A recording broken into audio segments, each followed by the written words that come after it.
positiva, generosa, tienen subsidios universales.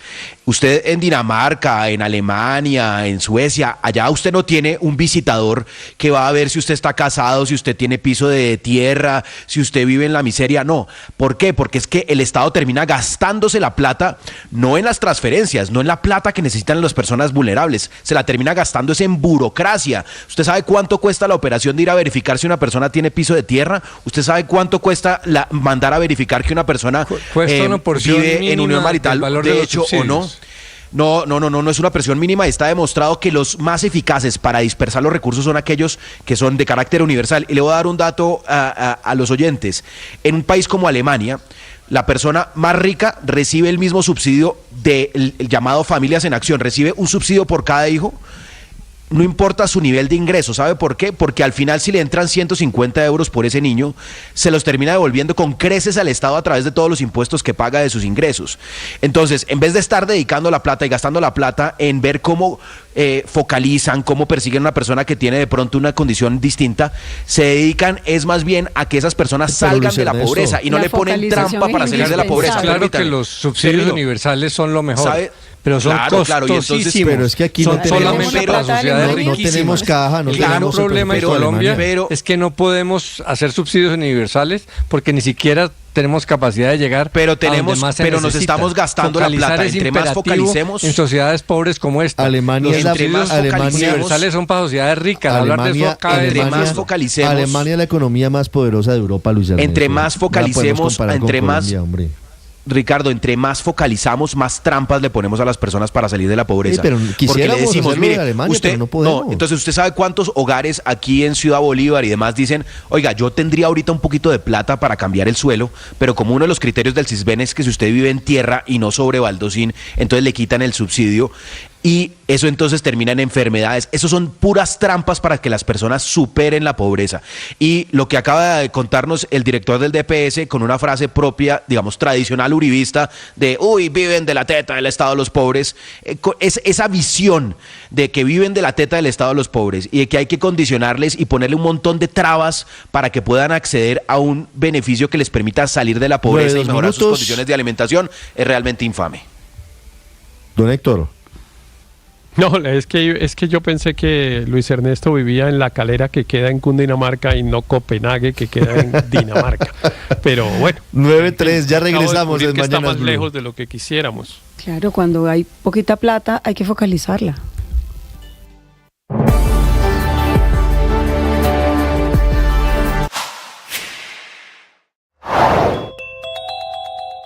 Hay una noticia urgente desde la Contraloría General de la República que informa a esta hora que ha iniciado juicio fiscal en contra de 6 exdirectores de la Unidad para la Gestión del Riesgo por posibles irregularidades, por posibles sobrecostos en la construcción de más de 900 viviendas en el proyecto Sauces 2 en Mocoa, luego de la avalancha y la reconstrucción de la capital del departamento de Putumayo.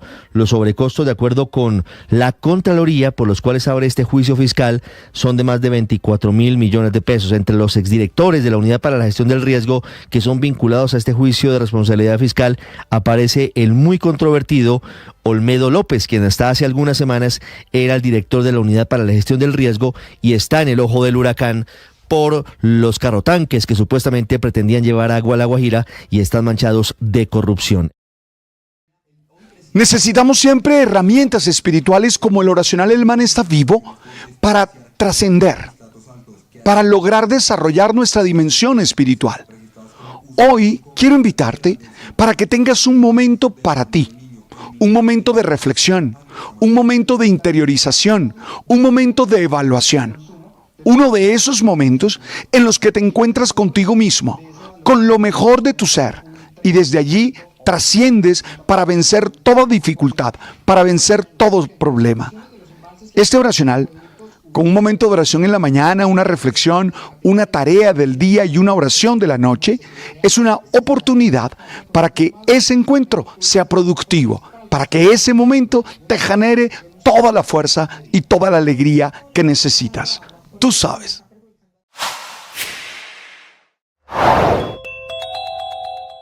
mientras el ministro del Interior, Luis Fernando Velasco, y la directora del DAPRE, Laura Saravia, hacen un llamado a la autocrítica y al diálogo con los inconformes, los más radicales como el propio presidente Gustavo Petro, el director de Prosperidad Social Gustavo Bolívar o el director de la SAE Daniel Rojas, dicen que lo que pasó el domingo es un intento para tumbar al gobierno, que es una élite la que marchó, que habla de corruptos, de narcos, y además de ello, y a pesar de todas estas calificaciones que más son descalificaciones, dice el presidente Petro que el gobierno seguirá abierto al diálogo, pero sin ser ingenuos.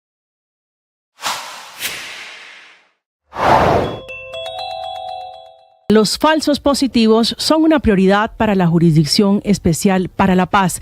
Esta mañana otra decisión de esa jurisdicción contra 4 exaltos mandos militares lo confirma. Fueron llamados a rendir versión dentro del caso 03 los generales del Ejército, el general retirado Carlos Orlando Quiroga, que estuvo en ese cargo entre octubre de 2006 y diciembre del 2008, y Eduardo Bear Benítez, que estuvo en ese mismo cargo entre 2006 y 2008. Están citados para el 15 de mayo. Inicia allí la citación en la JEP hasta el 14 de junio de este año, y su versión será sobre el trámite que le dieron a denuncias, advertencias sobre asesinatos y desapariciones forzadas que fueron presentadas como bajas en combate.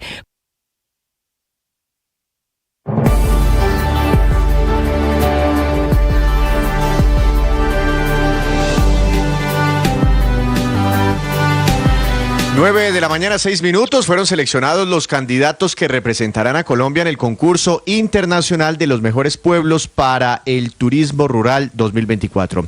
El Ministerio de Comercio, Industria y Turismo seleccionó a los 8 pueblos que postulará a este programa, que es un reconocimiento de ONU Turismo a los mejores pueblos para el turismo rural alrededor del mundo, y que hacen del turismo un modo de desarrollo y nuevas oportunidades de empleo e ingresos, a la vez que preservan y promueven los valores y los productos de sus comunidades. Tras la convocatoria realizada el pasado mes de marzo, que invitó a las entidades municipales de Colombia, se recibieron 117 postulaciones en 19 departamentos, y estas fueron evaluadas por un comité técnico del Viceministerio de Turismo, que finalmente eligió a sus nominados para este concurso internacional, y los pueblos elegidos son los siguientes: Puerto Nariño, en el departamento de Amazonas; Jardín, en Antioquia; El Cocuy, en el departamento de Boyacá; Orocué, en Casanare; Sesquilé, aquí en Cundinamarca; Paicol, en el departamento de Huila; El Cairo, Valle del Cauca; y Murillo, en el Tolima. Los municipios seleccionados cuentan con menos de 15.000 habitantes, llevan a cabo actividades tradicionales como la agricultura, silvicultura o ganadería, y hacen del turismo una forma de compartir valores y estilo de vida de su comunidad. También se dio prioridad a aquellos destinos que no se habían visto beneficiados por otros programas de la ONU Turismo. Independientemente de esta nominación y de cómo les vaya en el concurso, deberíamos tener en cuenta a estos municipios para cuando tengamos ganas de hacer turismo y conocer nuevos lugares dentro de nuestro país.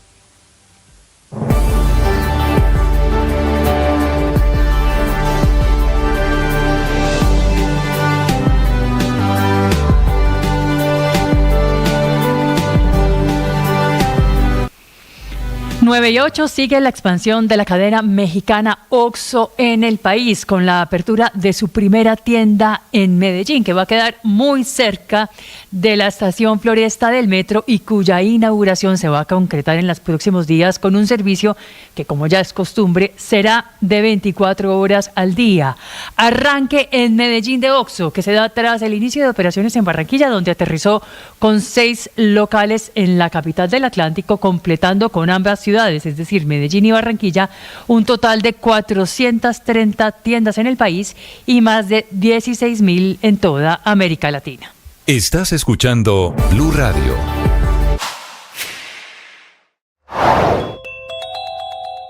Este fin de semana habrá cónclave del presidente Petro y sus ministros y su círculo más cercano en Boyacá para intentar recuperar el apoyo en las calles, para buscar la estrategia de escuchar a los inconformes y explicar también la muy baja ejecución presupuestal, que según la Contraloría a marzo de este año solamente ha llegado al 9,1%, la más baja de los últimos 4 años.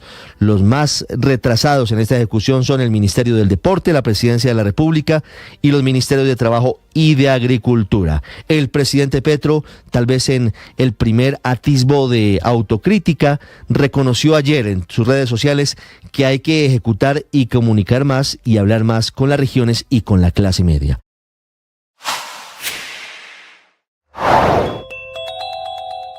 Nuevas medidas para evitar un apagón, solo que ahora a punta de garrote y zanahoria. Garrote para los derrochones o para quienes a partir de mayo gasten por encima del promedio mensual de los últimos 3 meses, con una penalidad del 30% por cada kilovatio adicional para el estrato 1, 2 y 3, del 50% para los estratos 4, 5 y 6 y del 100%, es decir, el doble, por cada kilovatio adicional que se consuma en industria. ¿Cómo se comporta el dólar iniciando la jornada de hoy, Víctor? La verdad, Ricardo, muy estable, esperando cifras de crecimiento económico esta semana en Estados Unidos. Precio de apertura 3.910 pesos, que ha sido el precio mínimo también durante la jornada. El máximo 3.933, cotización promedio 3.923 pesos, prácticamente los mismos precios de la jornada anterior. En el mundo, el dólar está cayendo muy poquito, 0,06% frente a las principales monedas del planeta. El petróleo Brent también muy estable, muy cerca de los $87 por barril. Esta es la principal referencia para nuestra economía, y los que están optimistas son los mercados de acciones. Vemos movimientos alcistas en Wall Street, índice Dow Jones subiendo 0,43%, índices accionarios en Europa subiendo 1% en promedio, Ricardo. 9:12 minutos, hoy día clave para el juicio contra el expresidente Donald Trump en Nueva York. Juan Camilo, ¿qué se define hoy?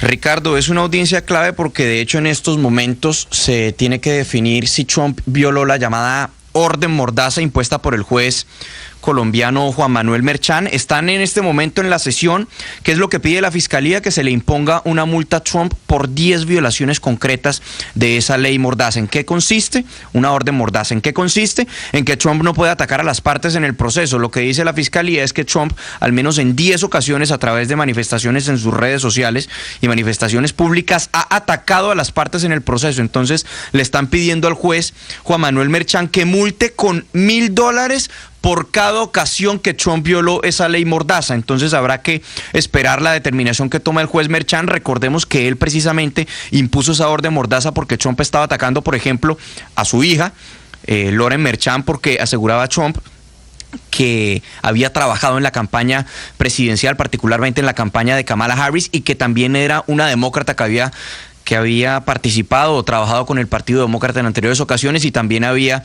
recogido algunos mensajes en redes sociales de Lauren Merchán, que el mismo juez Merchán aseguró que esa cuenta en X particularmente no estaba siendo utilizada por ella cuando esos mensajes fueron revelados por el expresidente Trump. Entonces se está adelantando esa sesión en estos momentos, y el expresidente Trump, antes de iniciar la sesión en este día de juicio, pues naturalmente volvió a decir que es una desgracia para el país, que todo esto es un proceso montado por el presidente Joe Biden, que es el peor presidente en la historia de los Estados Unidos y que no es capaz de poner o de juntar dos frases al mismo tiempo, Ricardo. 9:14 minutos, le tengo noticias, padre, de uno de sus ídolos. Dígame. De Gerard Piqué. ¿No? No. ¿Dónde? No, el Barcelona, ¿no? No sé, no.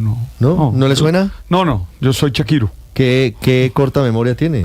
¿No era ídolo suyo cuando jugaba en el Barcelona, cuando era el capitán del Barcelona? Si te metes con la diosa de la música, diosa, que es Shakira, no podemos hablar de eso. Me voy a meter con los líos que tienen en la Real Federación Española de Fútbol. ¿Le bloquearon la cuenta? Frente al tema de la Supercopa de España. ¿Cosmos? Sí, señor, efectivamente, los negocios de Piqué. Congelada una de las cuentas del exastro del Barcelona, Enrique Rodríguez, en Madrid. En efecto, era algo que se veía venir, no tanto la medida en sí mismo, la congelación de las cuentas, sino que hubiera alguna consecuencia judicial para Gerard Piqué, porque en realidad todo esto tiene que ver con una jueza de una localidad que se llama Majadahonda, que está en las afueras de Madrid, que es quien está investigando las irregularidades cometidas en la Real Federación Española de Fútbol para que la Supercopa de España se jugase en Arabia Saudí.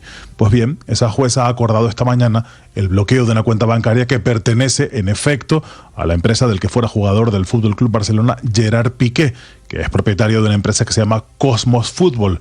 Allí recibe fondos de una empresa saudí como pago de prima de éxito por llevar allí ese torneo. En el auto de la magistrada, que se llama Delia Rodrigo y que se ha conocido esta mañana, se explica que en este caso los hechos que están siendo investigados podrían ser constitutivos de un presunto delito de corrupción en los negocios y otro presunto delito de administración desleal y, atento a esto, blanqueo de capitales.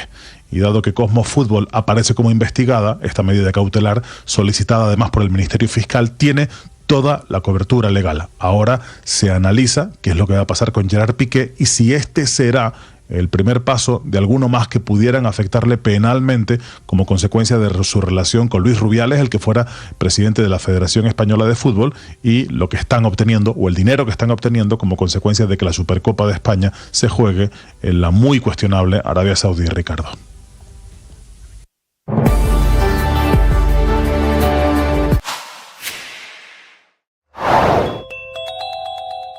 Hay nuevo reporte de XM que opera el sistema energético en Colombia, confirma que esta mañana los embalses en nuestro país amanecen al 30,02%, al 30%. Ayer ese reporte era 29,5%, lo que significa que la variación esta mañana es de 0,51%. La variación que les contamos ayer a esta misma hora era de 0,64%. De a poquito siguen subiendo el nivel de los embalses, lo que significa que de a poquito el país se va separando de ese fantasma de racionamiento o apagón, aunque, como dice el gobierno nacional y por ejemplo el alcalde de Bogotá, Carlos Fernando Galán, el hecho de que los embalses estén subiendo no significa que nos relajemos y que dejemos de ahorrar agua. Hoy es turno 4 de racionamiento en Bogotá.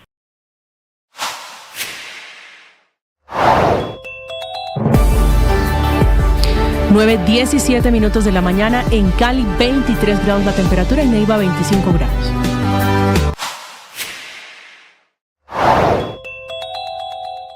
Hay una noticia urgente desde la Contraloría General de la República que informa a esta hora que ha iniciado juicio fiscal en contra de 6 exdirectores de la Unidad para la Gestión del Riesgo por posibles irregularidades, por posibles sobrecostos en la construcción de más de 900 viviendas en el proyecto Sauces 2 en Mocoa, luego de la avalancha y la reconstrucción de la capital del departamento de Putumayo.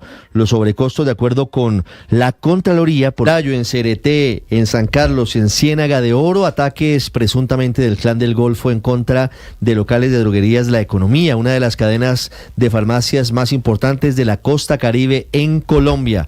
Señor gobernador de Córdoba, Erasmo Zuleta Bechara. Gobernador, buenos días.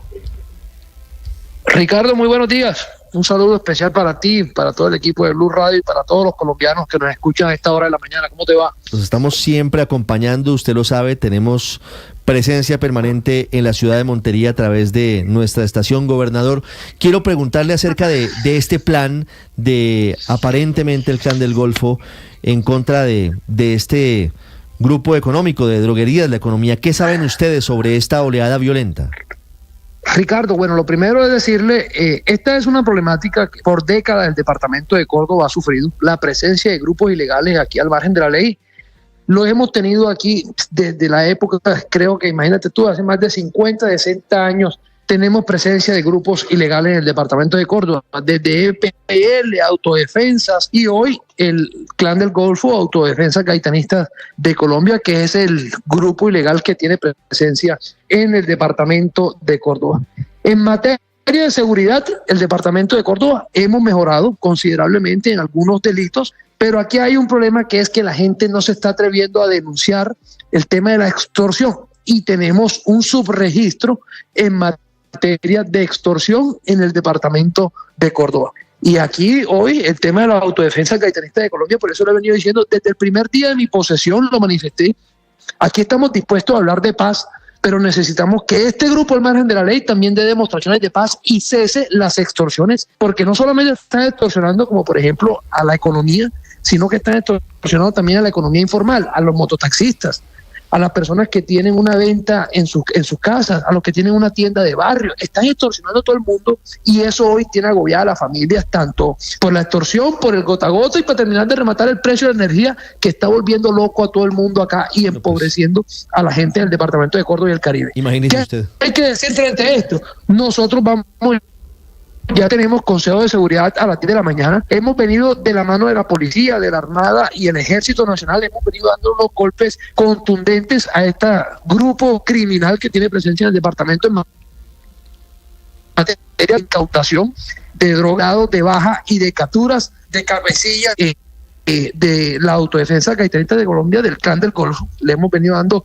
grandes golpes y hoy tendremos consejo de seguridad pues con todos los alcaldes de estos 8 municipios. Hemos citado a las 10 de la mañana para seguir haciendo frente. Ya hay unas investigaciones que están avanzando de manera importante en contra, ya se tienen identificadas algunas de las personas que hicieron estos hechos y vamos a seguir trabajando para hacerle frente a este grupo ilegal que tiene presencia en el departamento. Y no solamente es con la presencia de la fuerza pública, porque aquí lo que hay que buscar es ver cómo se le hace frente a la ilegalidad, sustituyendo una economía ilícita que ya no solamente vive del narcotráfico, sino que está viviendo hoy de rentas criminales como la extorsión, sí. ¿Cierto? Gobernador, aquí tenemos unas capacidades de la policía que yo aprovecho. Frente a eso, perdóneme, ¿sí? Lo interrumpo. En el caso de droguerías, de drogas de la economía, ya le voy a preguntar por el panorama completo de la extorsión en el departamento de Córdoba, pero usted ha podido hablar con los representantes de drogas de la economía. ¿Venían siendo extorsionados desde hace cuánto tiempo y se habían recibido recientemente no es que amenazas? La gente, aquí tenemos un problema. Nuestro pie de fuerza, si nos dedicamos a cuidar a quienes extorsionan, no tenemos la policía suficiente ni el gaula suficiente para estar permanentemente cuidándolo. Ni mucho menos la UNP tiene las capacidades de asignarle la protección a las personas que extorsionan. Aquí hay un subregistro de extorsiones y aquí, hoy en el departamento de Córdoba, aquí la gran mayoría de los ganaderos están siendo extorsionados, sino que no se atreven a denunciarlo porque los matan. Esa es una verdad que vivimos en el departamento de Córdoba. Y si me están escuchando los oyentes podrán decirme que no miento. Aquí están extorsionando hasta la madre cabeza de hogar que tiene una tienda de barrio, la están extorsionando. Pero esa madre no se atreve a denunciar. ¿Por qué? Porque la matan. No, y aquí lo que tenemos es que ver cómo le hacemos frente. Por ejemplo, aquí lo tenemos. Me he cansado de decirle al ministro de Interior, al ministro de Defensa, hoy nuestra fuerza pública, el DECOR, el policía de DECOR, la estación de policía de DECOR, no tenemos el departamento de Córdoba, que es un departamento de primera categoría con la ciudad capital Montería. Hoy no tenemos la estación de policía al servicio de la policía que nos permita tener los mejores equipos. Pero gobernador, ¿y por qué no hay estación hoy? Ahí hemos presentado el proyecto desde el año pasado, viene esperándose la aprobación de este proyecto por parte del Fonsecon, del Ministerio de Interior. No hemos tenido respuesta frente a esto y estamos siguiendo insistiendo y pues ya nos tocará será hacerlo con recursos de regalías para el próximo año de la gobernación del departamento, pero de verdad es que aquí es cuando uno ve que necesita el apoyo del gobierno nacional, no solamente que nos permita mejorar las capacidades, sino también con inversiones estratégicas que nos permitan sustituir una economía ilegal. Sí, gobernador, pero usted ha hablado de este tema puntualmente de la seguridad, de la falta de fuerza pública con el ministro de Defensa, con el ministro del Interior. Claro, yo tuve la oportunidad de hablar con ellos. Aquí vamos a implementar unas estrategias desde la gobernación del departamento. Vamos a implementar una estrategia para que más jóvenes se unan a nuestra fuerza pública, que se sientan orgullosos de ser parte de la fuerza pública, de la policía, de la Armada y del Ejército Nacional. Pero aquí necesitamos mejorar las capacidades. Sí, ya pero yo he tenido reuniones con el señor ministro. Pero esa estrategia es en cuánto tiempo, porque por escuchándolo, gobernador, esto es urgente, el tema de seguridad para su departamento es apremiante. ¿Para cuándo estarían incorporando estos nuevos jóvenes a la fuerza pública? Aquí se viene trabajando en ello, aquí tengo que decirlo, la Armada, el Ejército Nacional y la Policía viene trabajando muy bien en el proceso de incorporación, se viene haciendo, lo que queremos es que más jóvenes se metan y nosotros la idea desde la gobernación es poderle dar un subsidio a estos jóvenes que se incorporen a las filas de nuestra querida fuerza pública. Aquí lo que necesitamos es la ayuda del gobierno en que nos ayude a aumentar capacidades, sobre todo en tecnología, que no las tenemos, en sistemas de monitoreo, en centros inteligentes para donde podamos hacerle seguimiento a estas bandas criminales en el departamento de Córdoba. Hoy no los tenemos. Entonces, aquí es donde uno necesita la ayuda del gobierno nacional para poder mejorar las capacidades para hacerle frente, porque ya no es tanto hombres, es inteligencia, son capacidades tecnológicas. Y yo he hablado con el general Salamanca y tengo que decirlo, la mejor disposición del general Salamanca, pero bueno, ahí seguimos esperando a ver qué hacemos con esto. Sí, pues ahí está el llamado, el clamor del gobernador de Córdoba, Erasmo Zuleta Bechara, con nosotros, hablando de las extorsiones de las que son víctimas centenares de personas, miles de personas en todo el departamento, el Clan del Golfo, las extorsiones, el gota a gota y aparte de todo, la tarifa de la luz que sube y sube y sube. Gobernador, gracias y como siempre los acompañamos. Y seguimos esperando soluciones los costeños frente a este tema. Pronto esperamos todos soluciones. Un abrazo a todos los habitantes del departamento de Córdoba, gobernador. Gracias. Muy bien. Estás escuchando Blue Radio.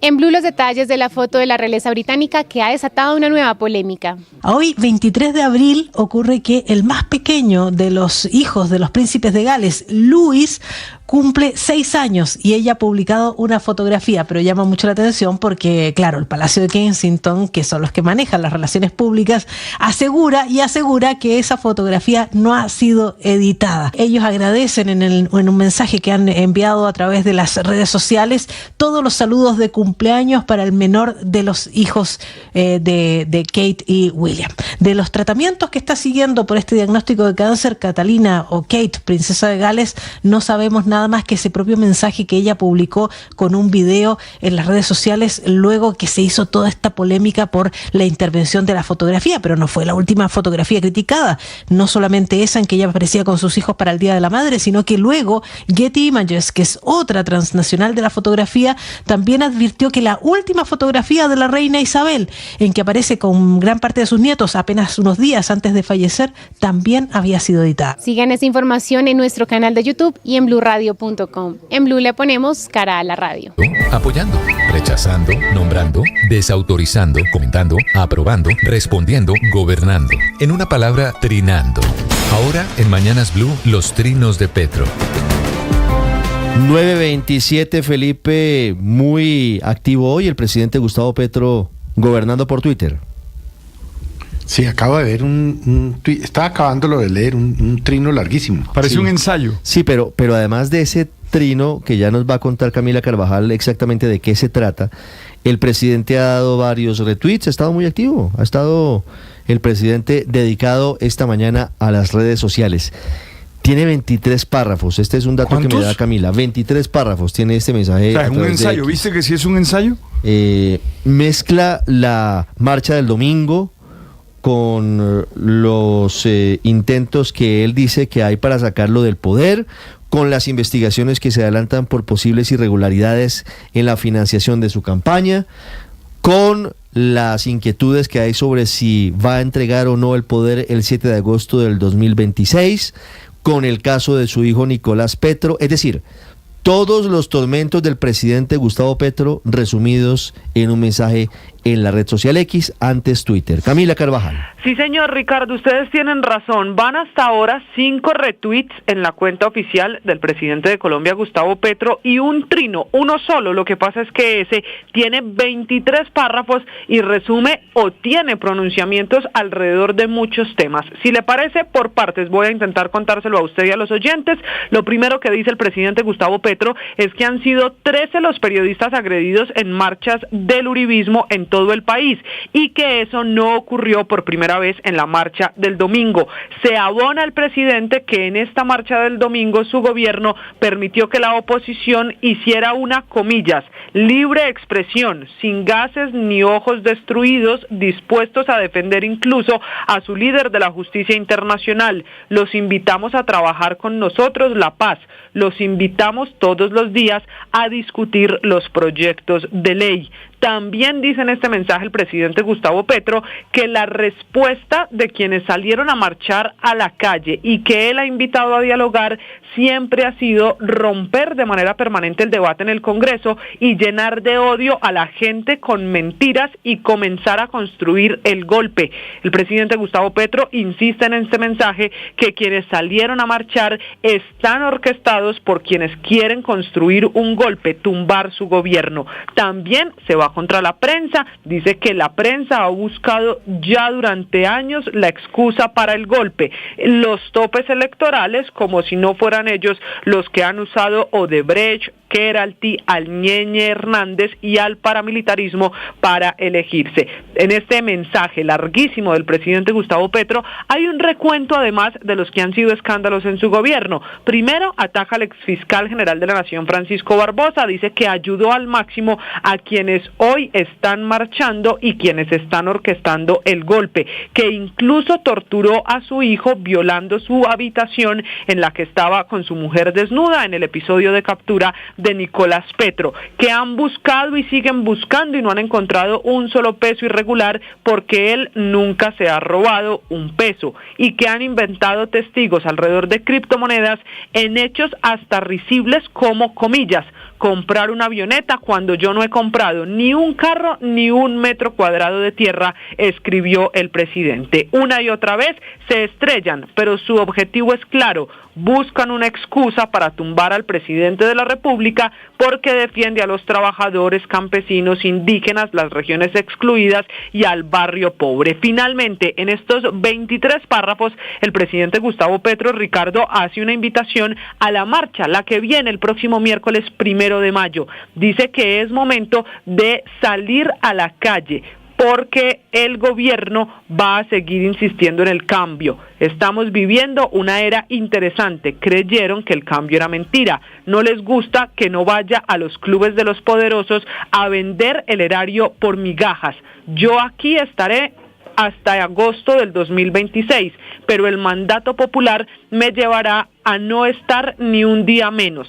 Después la historia juzgará. Que hable la cultura sobre la mentira, la grosería y la ignorancia este 1 de mayo, que sea la gran caminata alegre de la gente que trabaja y estudia, que sueña y hace. En este 1 de mayo tampoco habrá gases ni golpes ni morirá nadie como sucedía antes. Por último, el presidente Gustavo Petro dice que el 1 de mayo no solo tiene que llenarse de paz, de alegría y de justicia, sino que las marchas del trabajo siempre tendrán que ser una marcha de verdad, dice el presidente Gustavo Petro. Camila, gracias. 9:32, en el mismo tono de superioridad moral del presidente Petro, dice que el domingo habló el odio y que en su marcha hablará el amor, y dice que el domingo habló la mentira, la grosería y la ignorancia. Hágame el favor. Pero Ricardo, y que el 1 de mayo, y que el 1 de mayo habla la cultura. Si bien, muy ardido, si bien Ricardo, ¿no? Hágame el favor. Muy ardido si bien, con Ricardo, las marchas. el presidente, Hágame el favor.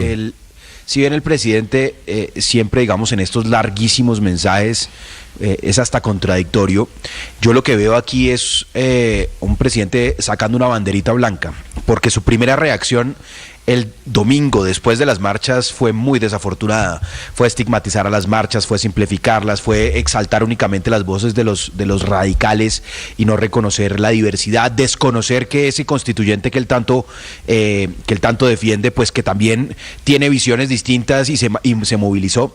Y aquí en este mensaje, que como lo digo es muy extenso y de pronto por eso es tan difícil comunicar así, el presidente para este tipo de cosas debería utilizar las alocuciones presidenciales en vez de malgastarlas con refritos de sus discursos, para que la gente entienda qué es lo que quiere decir. Destaco primero que quizá el principal temor y algo que ha estado avivando la extrema derecha es la idea de que el presidente se quiere quedar en el poder, y por supuesto él contribuyó no poquito cuando se puso también a hablar de constituyente. Pues aquí de frente vuelve y dice: yo no me voy a quedar más allá de agosto del 2026. Lo segundo es que dice: vamos a hablar, digamos, una y otra vez, voy a buscar la frase, pero es básicamente vuelve a tender una puerta a el diálogo frente a las reformas.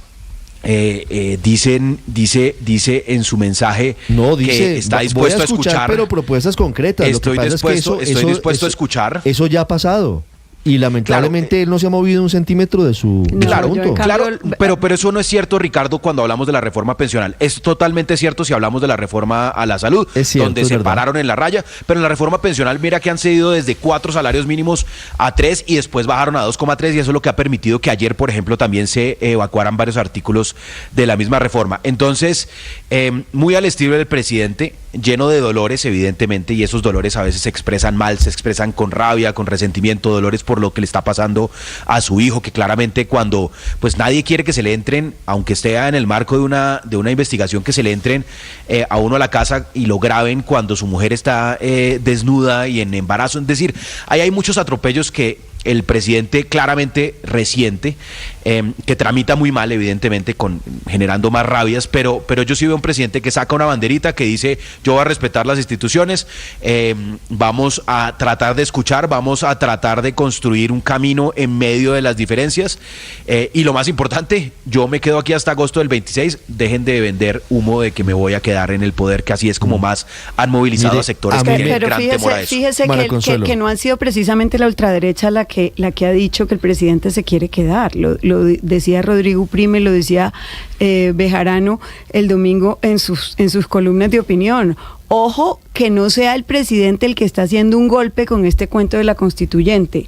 Entonces, no creo que sea exclusivamente la ultraderecha, cuando columnistas como ellos han puesto las alertas también. Y es importante que quede por escrito que no va a intentar ninguna posibilidad de quedarse en el poder. Aunque a él lo que queda por escrito... Por lo menos está escrito. No, sí, pero no es que le importe mucho, porque dijo que la Constitución tampoco la iba a reformar. Bueno, voy ahí. Y sí la va a reformar. Pero bueno, lo que sí veo yo, en cambio, es un presidente súper ardido con las marchas del domingo. O sea, todavía está diciendo, y sobre estas sigue dividiendo. O sea, sigue diciendo, unas son buenas, son de amor, las mías, a las que yo me les monto y les aterrizo de barrigazo el próximo 1 de mayo. Y las otras son de odio. Y otras son de odio. Y el domingo marcharon los ignorantes. Exacto, de odio, de sangre.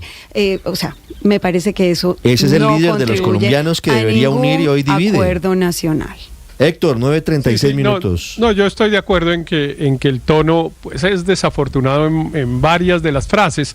Efectivamente, todo esto que ustedes están diciendo, digamos, básicamente calificar mal a las personas que marcharon el domingo pasado es no solo un error, sino sobre todo, digamos, una expresión antidemocrática que no debería tener el presidente de la República. Pero dicho eso, me parece que hay varias cosas que vale la pena mencionar. El tema de si se quiere quedar o no. Mire, los presidentes todos se quieren quedar. Ese es un cuento que yo no sé, digamos, por qué seguimos jugando con él. Eso, digamos, el Estado liberal clásico se lo inventaron por eso, precisamente, porque había la evidencia de que las personas que llegan al poder, todas quieren dos cosas: una, quedarse en el poder, y dos, abusar de él. Y todo el sistema de controles y todo ese enjambre institucional que además ha ido creciendo a través de los tiempos es para evitar que esas dos cosas pasen. Entonces, que un presidente se quiera quedar no basta con que diga o no, sino si el sistema se lo permite. Y yo siempre he confiado en que el sistema institucional colombiano pues no lo permite. Recientemente tuvimos un presidente que se quiso quedar abusivamente en el poder, el expresidente Uribe, y el sistema institucional no se lo permitió. Y ese presidente era un presidente que, a diferencia de este, tenía, por ejemplo, una favorabilidad altísima, un apoyo ciudadano muy alto y mucho de eso que llaman los factores de poder a su favor. Y ni aún un presidente tan poderoso, que además tenía una mayoría muy grande en el Congreso de la República, logró abusar del poder para quedarse indefinidamente como quería.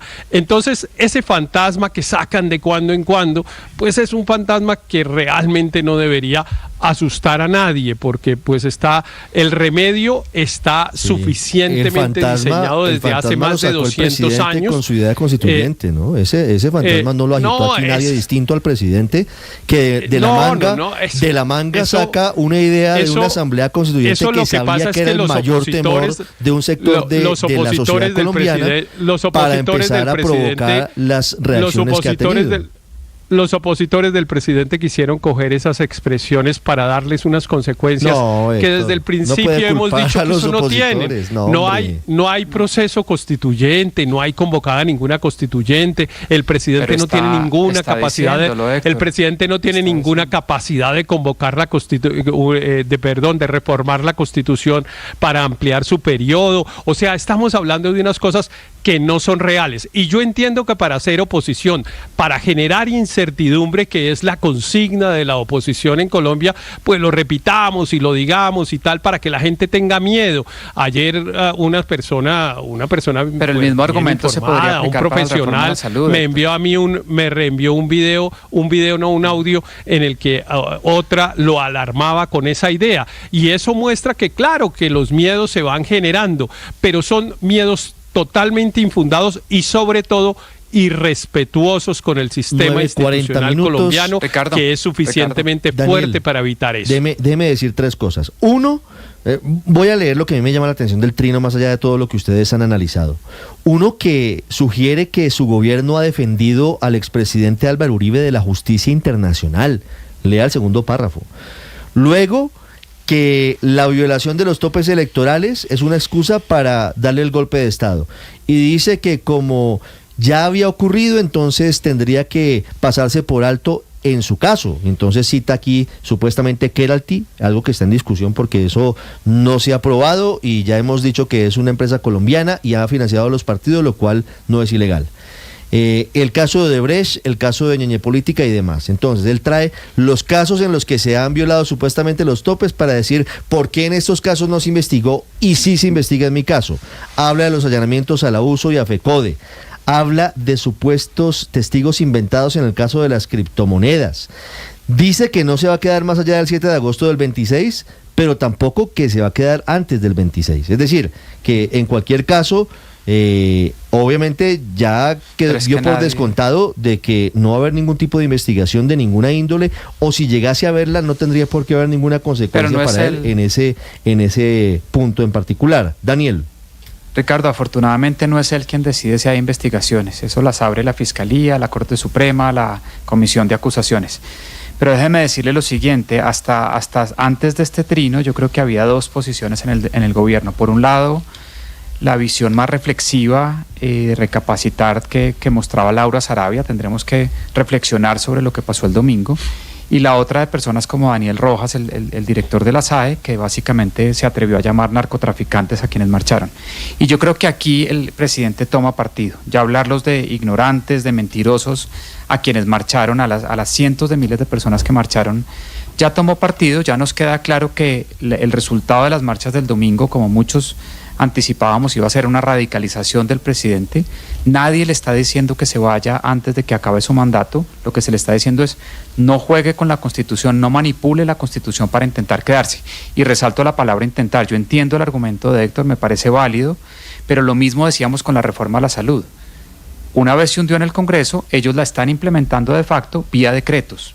Entonces, no es un gobierno que respete las normas, las reglas del juego, donde si el Congreso hunde la reforma a la salud no se hace. No, la está haciendo vía otros caminos y está acabando con el sistema de salud. Ese es el miedo, Héctor, que tenemos muchos colombianos, que intente, no sé si lo va a lograr o no, porque hay unas reglas institucionales y hay una separación de poderes que le puede impedir hacer eso, pero lleva al país a una situación de inestabilidad institucional muy delicada y ese es déjeme expresarlo, ese es el miedo que tenemos muchos colombianos, de que violando las normas, trate de quedarse. Llegan los deportes, llegan las noticias. Pero esas normas, sí, muy breve, yo coincido, que pocas veces coincido con el profesor Héctor Riveros. Nada de eso va a pasar. Es decir, ahí está la Corte Constitucional, estos decretos de la salud están ya demandados en el Consejo de Estado. El Congreso, pues mal o bien, ahí está funcionando con el tema de la reforma pensional. Entonces, pues tampoco hay que alarmarse. Eso no, este es el campo natural del señor presidente y es el de la confrontación. Si a esta altura no sabemos eso, pues entonces, ¿qué sabemos? Y ese es su campo natural y ahí es donde él se siente confortable. 9:43, Aurelio. Sí, Ricardo, yo pues realmente abordar la parrafada pues implicaría prorrogar 2 horas más a Mañanas Blue. Solamente quisiera referirme al tema del 1 de mayo. No, presidente Petro, el 1 de mayo no es el Día del Amor. El Día del Amor y la Amistad creo que es como en la 3ª semana de septiembre. El 1 de mayo es el Día de la clase obrera, es el Día del proletariado, es el Día internacional en el que se unen los brazos en el mundo entero de aquellos que venden su fuerza de trabajo para poder vivir. Es el día en que esa clase plantea una serie de reivindicaciones, plantea unas estrategias generales para sacar al mundo del caos donde está. No nos venga a manipular con que el 1 de mayo es el día del amor. No, este no es el día del amor. Es que ya, fíjese, le dieron la patica a las centrales obreras y ya pasó, como decía Marx, frente a algún personaje, Luis Napoleón Bonaparte, ya Petro ensilló encima del movimiento obrero. Ya nos volvió el 1 de mayo el día del amor. No, ese no es el día del amor. 9:44, ya regresamos en Mañanas Blue. Estás escuchando Blue Radio.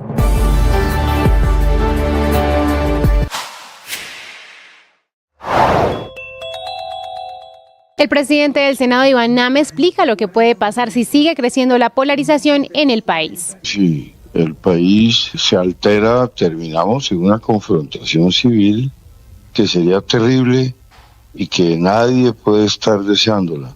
Por eso el llamamiento a la calma y que no entremos en una especie de competencia de manifestaciones públicas donde pueda haber eventualmente alguna circunstancia que vaya a terminar, digamos, incendiando al país.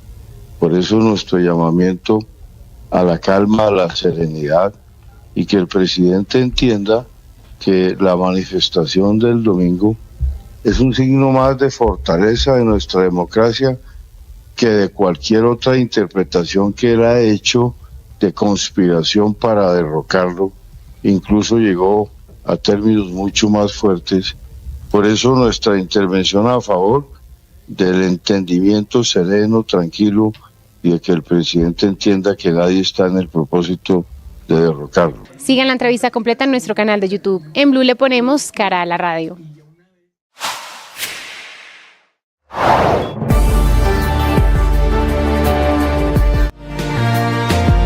Nueve de la mañana, 46 minutos a esta hora, y con TCC presentamos los deportes en Mañanas Blue y arrancamos actualizando cómo inició el Tour de Romandía, que se disputa a esta hora en su primera etapa con un prólogo de apenas 2.28 kilómetros, etapa que claramente no está diseñada para colombianos. Un poco del ambiente de cómo se vivía la salida de uno de los nuestros, Egan Bernal.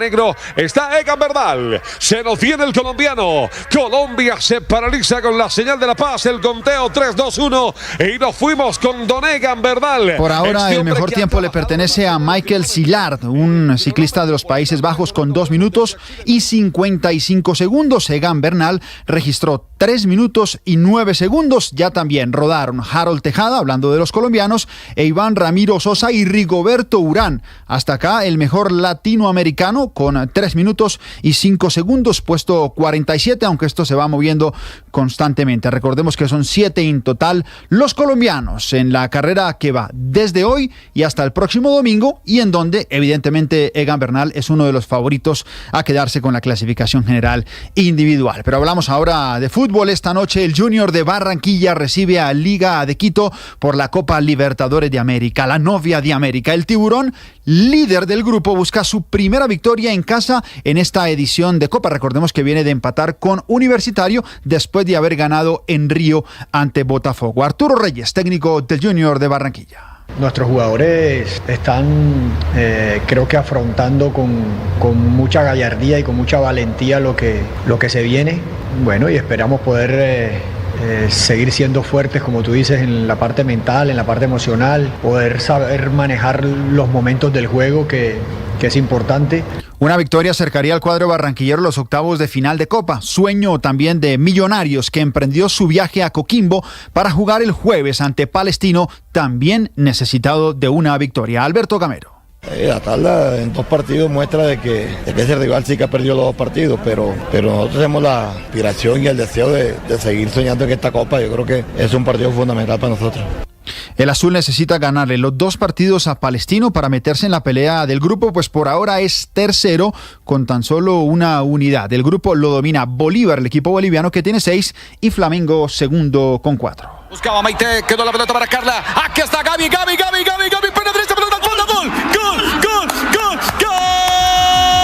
Hablamos de la selección Colombia femenina sub-20 porque esta noche arranca el hexagonal final del Suramericano sub-20 y Colombia, que lideró el Grupo A en la fase de grupos, se enfrenta a Perú, partido por el Gol Caracol HD 2 a las 9 de la noche, enfrentando entonces a Perú. El objetivo es claro, preparar el Mundial en el que Colombia será local.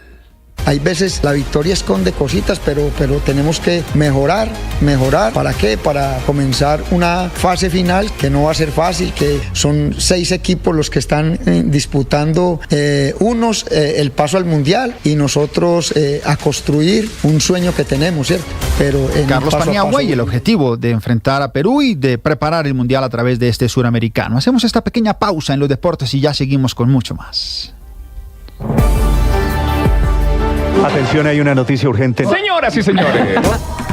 Tendencia a nivel global. Bienvenida, mil gracias por estar con nosotros hoy aquí en Blue Radio. Usted enfermo por el fútbol y los compañeros de seminario en retiros. Rezando rosario y yo.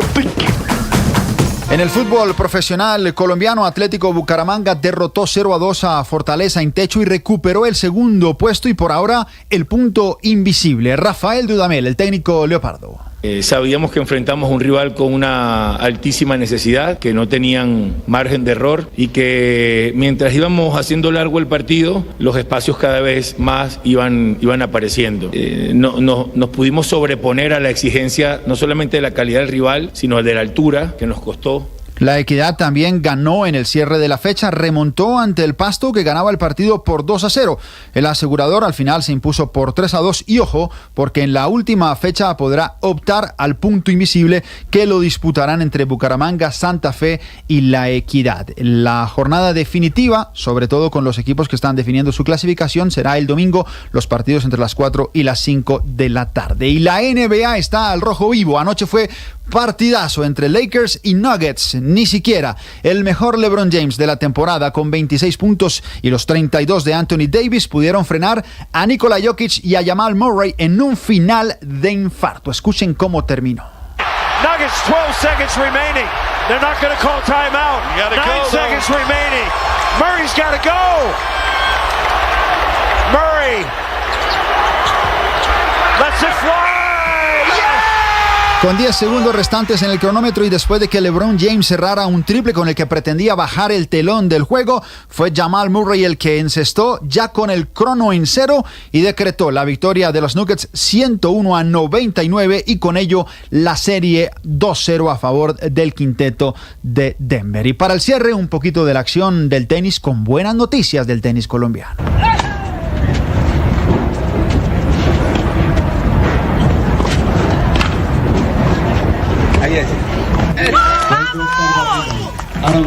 Juego para Arango, el sonido corresponde al triunfo madrugador de Emiliana Arango. La tenista colombiana ganó esta mañana su lugar en el cuadro principal del Masters 1000 de Madrid, luego de vencer en 3 sets a la belga Krit Minen, partido apretado y con remontada incluida de Arango, que pudo perder el partido en el segundo set. Al final, la colombiana se impuso con parciales de 2-6, 7-6, 10-8 en ese tiebreak y 6-1 en el set final. Está entonces en primera ronda del WTA 1000 de Madrid la tenista colombiana Emiliana Arango. 9:52 de la mañana, hasta acá los deportes en Mañanas Blue.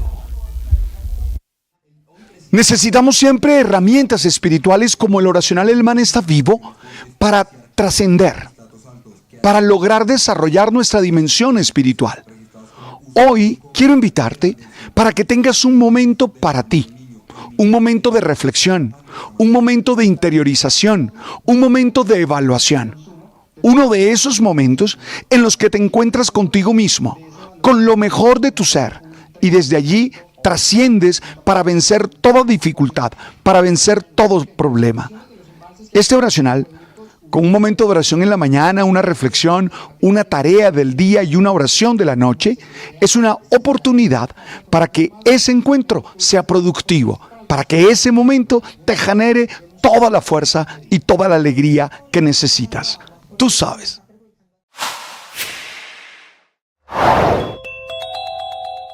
mientras el ministro del Interior, Luis Fernando Velasco, y la directora del DAPRE, Laura Saravia, hacen un llamado a la autocrítica y al diálogo con los inconformes, los más radicales como el propio presidente Gustavo Petro, el director de Prosperidad Social Gustavo Bolívar o el director de la SAE Daniel Rojas, dicen que lo que pasó el domingo es un intento para tumbar al gobierno, que es una élite la que marchó, que habla de corruptos, de narcos, y además de ello, y a pesar de todas estas calificaciones que más son descalificaciones, dice el presidente Petro que el gobierno seguirá abierto al diálogo, pero sin ser ingenuos.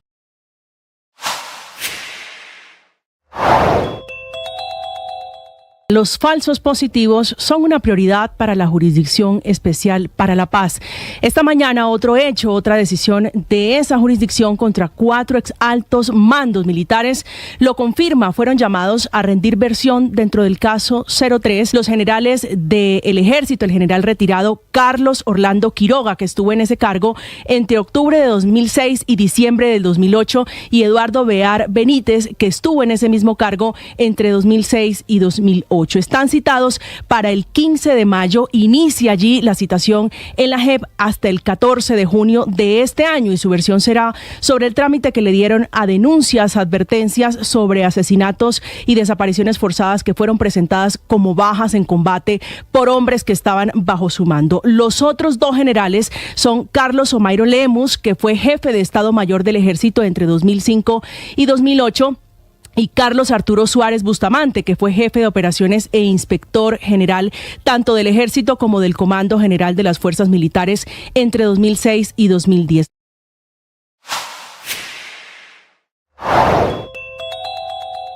Este fin de semana habrá cónclave del presidente Petro y sus ministros y su círculo más cercano en Boyacá para intentar recuperar el apoyo en las calles, para buscar la estrategia de escuchar a los inconformes y explicar también la muy baja ejecución presupuestal que, según la Contraloría, a marzo de este año solamente ha llegado al 9,1%, la más baja de los últimos 4 años. Los más retrasados en esta ejecución son el Ministerio del Deporte, la Presidencia de la República. Si acaba de llegar a Blue Radio, esto es lo que está pasando y lo que se ha perdido. Son las 9 de la mañana, 56 minutos. Le actualizamos a usted las noticias en Mañanas Blue. Atención, a esta hora ya se firmó, ya quedó en firme la resolución de la CREC que le va a dar zanahoria y garrote a quienes ahorren o no ahorren energía. Hay novedades, Marcela Peña. ¿A partir de cuándo entra a funcionar esto y cómo va a operar? Pues Ricardo, buenos días. Comienza a operar inmediatamente y va por lo menos hasta el 20 de octubre de este año, así que revise con mucho cuidado la próxima factura, porque en esa factura le va a llegar cuál es su meta de consumo. Esa es una cifra que puede ser distinta para cada hogar. En mi caso, se consumen 168 kilovatios, pero hay hogares, por ejemplo, en Barranquilla, que pueden consumir 395 al mes. En todo caso, ese número es la clave para saber si en el próximo turno de facturación a usted le toca poner más plata o puede aspirar a que le devuelvan plata por ahorrar. De eso depende, de esa cifra de consumo en kilovatios. Recuerde que si usted vive en estratos 1, 2 y 3, el sobreprecio por kilovatio extra que consuma es del 30%, para estratos 4, 5 y 6 del 50%, para usuarios comerciales e industriales del 100%. Esa cifra en pesos también se la van a poner ahí en la factura para que usted la vaya teniendo en cuenta. Tenga en cuenta que no aplica para este programa si usted está en mora, si se quedó retrasado con su factura o si le suspendieron el servicio por falta de pago. Tenga en cuenta que si usted tiene una razón de verdad válida para tener un consumo adicional, tiene la posibilidad de contactar a la empresa, justificarle las razones y que lo saquen de este programa para que lo no sancionen. El próximo 10 de mayo, el país tendrá el primer informe sobre si estas medidas contribuyen o no contribuyen al ahorro de energía. 9:58, Marcela, perdóneme, ¿tiene usted cuál sería el sobrecosto en el cobro de energía si se sobrepasa el nivel que le indican a cada persona en su recibo, de acuerdo al estrato socioeconómico? Porque según lo que conocíamos era dependiendo del 1 al 3, era, si no recuerdo mal, el 30%, es el 30%. Adicional. Ajá. 4, 5 y 6, el 50%. 50%. Y comercial... y residencial 100%. Comercial industrial. Comercial industrial 100%. De todas maneras, la empresa le tiene que poner en pesos esos valores de referencia, porque acuérdense que en cada ciudad y en cada estrato pagamos un valor del kilovatio distinto. Entonces, en la próxima factura usted no solo revise cuánto le toca pagar por este mes, sino además esos datos, esa meta de consumo que usted va a tener para el siguiente mes y también cuál va a ser el porcentaje de premio y castigo que a usted le aplica. Recuerde que si usted ahorra y se pone juicioso, puede aspirar a que le den una partecita de eso que van a pagar de más a aquellas personas que desperdician. Marcela, si era tan fácil en teoría hacer esto, ¿por qué se demoró un año en hacerlo la CREG? Porque no había CREG. Ah, ya. ¿Usted se acuerda que no había suficiente quórum en la CREG? No había quien tomara la decisión. No había quien tomara la decisión. Solo hasta hace un par de semanas fue que la CREG se reactivó y ha estado muy activa desde ese momento, publicando propuestas de resolución y ya resoluciones firmadas para atender este riesgo por el fenómeno del Niño, porque aunque ya está lloviendo, menos mal, todavía no tenemos los embalses en buenos niveles y todos tenemos que seguir. Pregunta Víctor Grosso de Data IFX. ¿Se prepara? Marcela, a ver. Es que tengo una visita que se va a estar 2 semanas en mi casa y seguramente me va a elevar el promedio del consumo de energía. Cóbreles. Por eso es para saber bien el cálculo. ¿La medida se saca sobre el consumo del último mes o un promedio de los últimos 3 meses? Pues lo que dice aquí la resolución es que van a tener en cuenta el consumo previo al 15 de marzo, el último ciclo que le midieron. Sin embargo, tienen una fórmula ahí que tiene en cuenta los últimos 3 meses.